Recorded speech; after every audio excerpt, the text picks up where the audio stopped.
increasing their capacity and building greater engagement with their employees.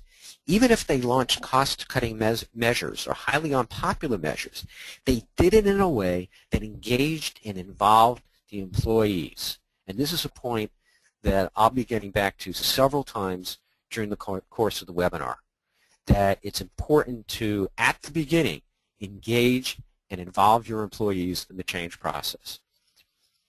There was a lot of participation among the change master companies and a lot of cohesiveness. Well, then you see a turn of events. The change failures experienced a drastic decline, and the change masters continued to increase their momentum. And what's interesting about this chart was that every change master had a similar path, and every change failure also had a similar path.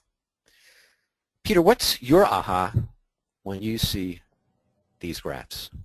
You know, I always think of the saying, you know, you reap what you sow, and the change failures, while, again, these are stock prices, so this is all outside of look of what they're doing, but they were not sowing something sustainable. They were not preparing a company to really grow. They were just trying to force their way through it, whereas the change masters were trying to find a sustainable way to do this.